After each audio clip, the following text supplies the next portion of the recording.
तुम में से सूरज कौन है? बड़े भाई, मैं हूं।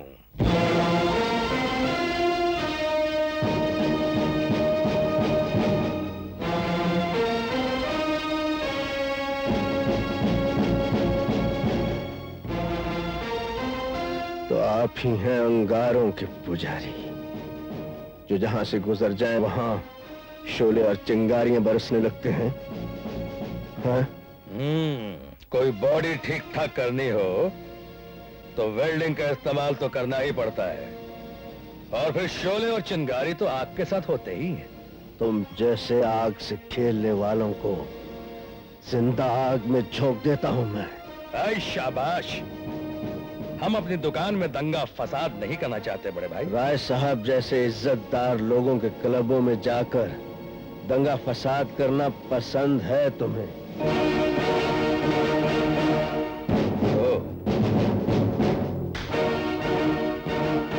तो तुम दुश्मन के भेजे हुए तीर हो? तीर नहीं, तलवार है, जो दुश्मन पर ऐसा घाव लगाते हैं कि वो अपनी आखिरी मंजिल तक पहुंच जाए। जिसने उस टुटपुंजिये राय के क्लब में जाकर लोगों की ऐसी तैसी करके सबों को अस्पताल पहुंचा दिया, उसे अपनी ताकत से धमकाने आए हो तुम, और वो भी अकेले हैं? बचपन से लेकर आज तक शंकर ने हर जंग अकेले ही लड़ी है।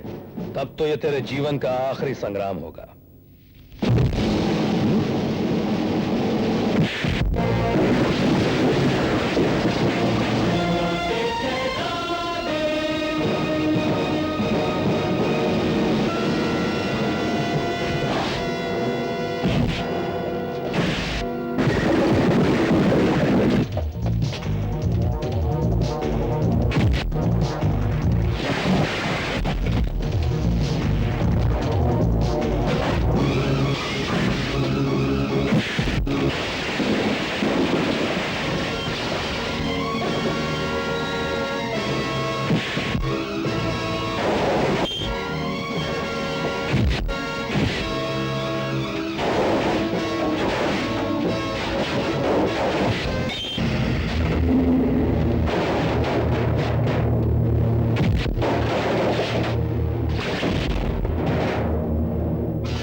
में कोई नहीं है। माँ, हाँ?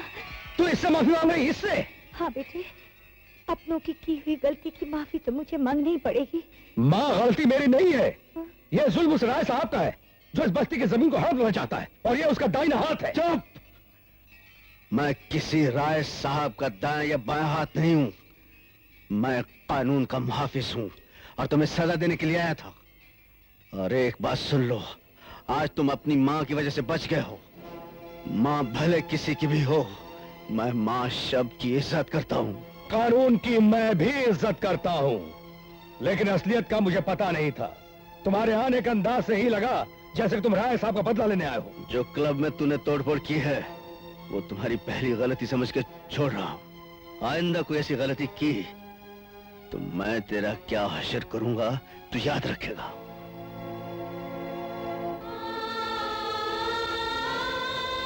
ये तो क्या कह रही है पद्मिनी? हाँ, मैं ठीक कह रही हूँ। आज मैंने पहली बार अपनी आंखों से शंकर को देखा है। वो बिल्कुल तुम्हारा दूसरा रूप है।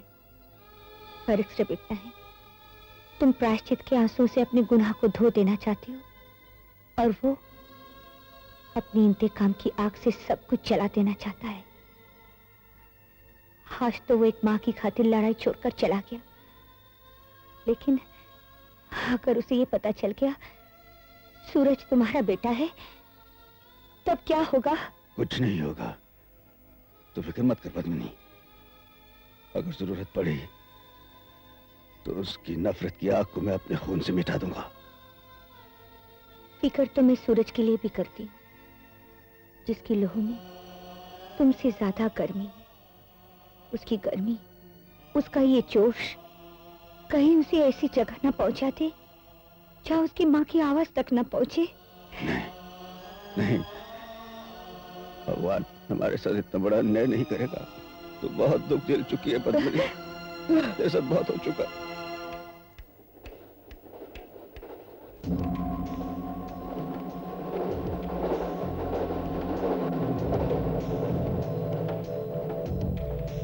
कौन है तुम लोग?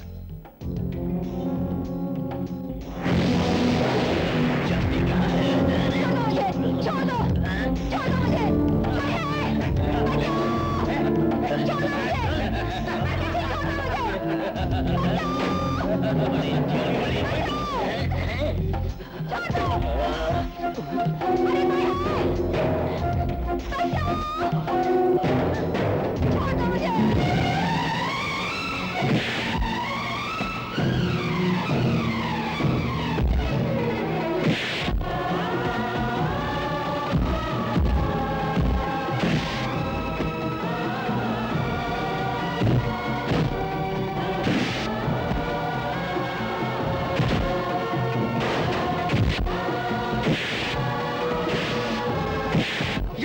टेलर साहब, तुम पागल हो गए हो। हाँ, मैं पागल हो गया हूँ। जब इन दरिंदों को देखता हूँ तो मेरे सामने जोरावर की शक्ल आ जाती है, और जब उसकी शक्ल आती है तो मैं पागल हो जाता हूँ टेलर साहब, मैं पागल हो जाता हूँ।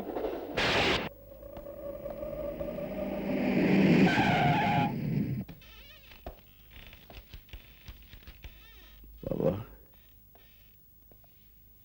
कहो बेटे शंकर, कैसे कट रही है जिंदगी?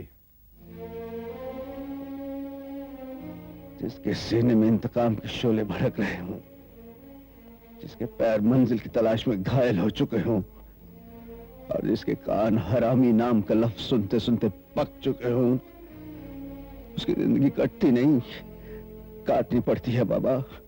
शंकर, फिर वही इंतकाम, वही क्रोध, भूल जाओ उन बातों को। बाबा,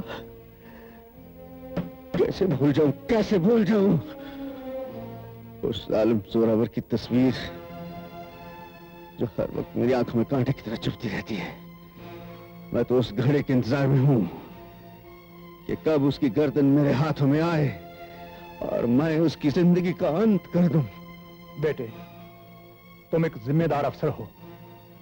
मैंने तुम्हें पाल पोस कर इसलिए बड़ा नहीं किया कि तुम इंतकाम के जोश में अपने फर्ज को भूल जाओ। बाबा, जिस मकाम पर आपने मुझे पहुंचाया है उसके लिए मैं जिंदगी भर आपका एहसान मंद रहूंगा, लेकिन अपने इस फर्ज से ज्यादा मुझे अपना वचन प्यारा है। मैंने अपनी माँ की जलती हुई चिता पर जोरावर को खत्म करने की कसम खाई थी।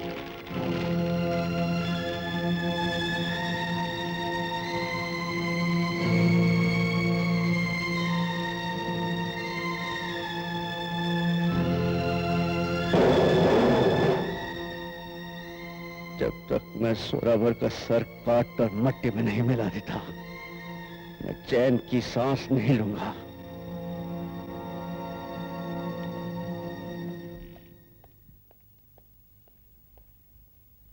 जेलर साहब, आप तो कहते थे कि प्रायश्चित की भट्टी में तपते तपते मैं कुंदन बन जाऊंगा, लेकिन आज शंकर की बात सुनकर लगा कि जमाने की जबान पर मेरे पाप आज भी उतने ही ताजा हैं जितना किसी के माथे पर पत्थर लगने से बहता हुआ खून। जोरावर, जो दिल की गहराइयों में जज्बात की चोट खाए हुए होते हैं वो ऐसे ही जहर उगलते हैं। जेलर साहब, ये दुनिया मेरे गुनाहों को कभी नहीं भूलेगी। कानून की सजा भले खत्म हो जाए, लेकिन प्रायश्चित की सजा का मुझे कोई अंत नजर नहीं आता। कौन जाने ये सजा मेरी आखिरी सांस के साथ खत्म भी होती है या परलोक सुधारने के साथ मेरे साथ जाएगी। वक्त हर घाव को भर देता है। मेरे घाव तो नासूर बन चुके हैं, जिन पर यह जमाना मरते दम तक नमक छिड़कता रहेगा। मेरा एक बेटा मेरा खून करना चाहता है, उसे नफरत करता है, और दूसरा बेटा क्रोध के उन रास्तों पर चल पड़ा है जिनका अंत तबाही के सिवा कुछ भी नहीं। आपने मुझ पर बहुत एहसान किया जेलर साहब, बस एक एहसान और कर दीजिए। मेरे सूरज को तबाही के रास्ते पर जाने से रोक लीजिए जेलर साहब, उसे तबाही के रास्ते पर जाने से रोक लीजिए जेलर साहब। मैं आपका जिंदगी भर एहसानमंद रहूंगा।